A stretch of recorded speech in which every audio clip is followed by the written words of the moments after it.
Simple math right here. Did you know when the human brain has one negative thought, it takes 21 positive thoughts to equal that back out? One.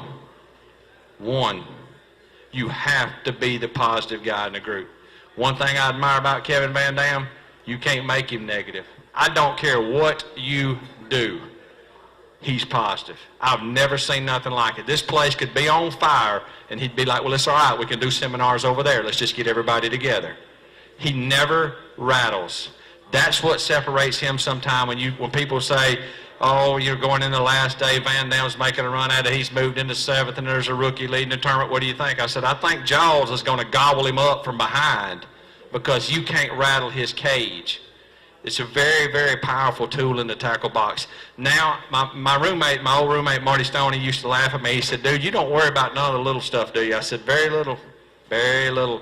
I'll fish with a jig that's been laying on the floor for months. Would anybody do that? In the Bassmasters Classic for $500,000, I'll tie one on that the skirt's wadded up together. I don't care. All I want to do is throw it in front of one that's hungry. People say, well, I know they're here or they won't bite. Well, they're not doing you any good. That's like saying you got an uncle that's got a lot of money, but he ain't going to leave it to you when he dies. It ain't no good. You need the ones that are eating. I don't really need but 5. Think about that. Guys will say, there's been a big school of fish here. We're going to wait them out. I said, I'm going to go around and pick me off 5 of them real stupid ones, and then I'll come back and check on these big dumb ones. You know, make something happen. I fished with a writer this year from Mark Hicks, done a ton of writing for Bassmasters Classic. All their stuff at the Classic, he does a lot of great articles. He fishes the opens as a co-angler. He said, I'd like to ride with you one time in tournament practice situations to see what happens. At the end of the day, he said, I haven't covered this much water in the last 5 years as you fished in one day. He said, I had no idea that y'all covered this much water. I said, that's what these guys have at this level. You have an uncanny ability to move, to move, to move. Don't sit and burn down in one place. We do it. I know you've done it. I know you went on an area and say, I know they're here. I'm just going to wait for them to bite. Keep moving around. Keep moving around. Now, I'm not saying run around like Iconelli and run up in the trees nowhere in the river. I'm just saying run around. I can't help it. He run up in the trees. I just called him out on it. My wife said it ain't making fun of people if you call balls and strikes. Everybody agree with that? I pointed out yesterday the lady had on Winnie the Pooh pajamas at the airport. I said, when did this become dress code? She said, don't make fun of people. I said, I ain't making fun of her. I'm just thinking about who told her it was going to look okay at the airport. What is the deal with that? People come to the airport in their pajamas. What's going to get up next time so I think I'm going to wear my flannel jammies down there and my slippers? Should be okay. If you do that, you're subject to me pointing it out that Winnie the Pooh's not in style anymore in the airport. I could write a book about the airport. When they tell y'all they serious about making jokes in the airport, they real serious. Real serious. I've got the black jackets on me 3 times. Those are real serious guys. They have 0 sense of humor.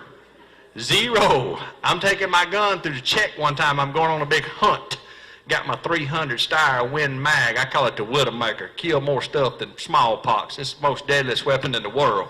Proud of it. I've been staring at it all night. Got it laid out in a big old case.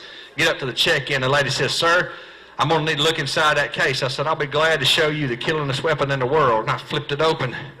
She's looking at it. She don't know if it's a broom handle or a gun. Got a scope on her I could look at Mars with. Right now the Russians need it on their spaceships. And she says to me, and I can't make this up, she says, sir, where are the bullets? And I said, only like a redneck could. I said, well, heck, they're in it. Nobody thought that was funny but y'all now. Because I got me in some trouble.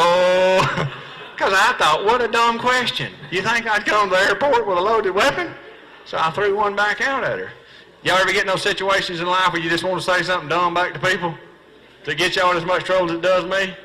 I mean, I pull up to the gas station, I got a big old wrap Tundra truck and a big old Triton boat back there all stickered up and cleaned up. He goes, you going fishing? No, duck hunting. I just real fast when I get there. Yeah, I'm going fishing.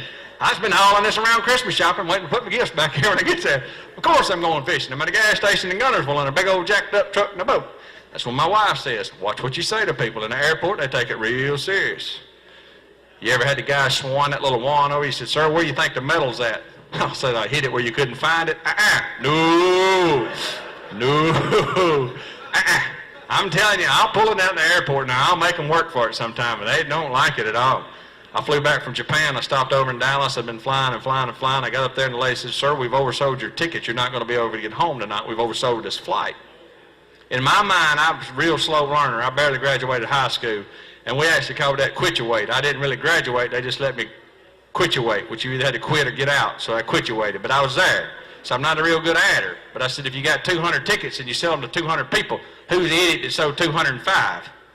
She said, well, we've oversold your flight. You've been kicked off your flight. I said, you know, of course, me, I'm mad now because I got a little temper. I said, well, what you want me to do right here in Dallas?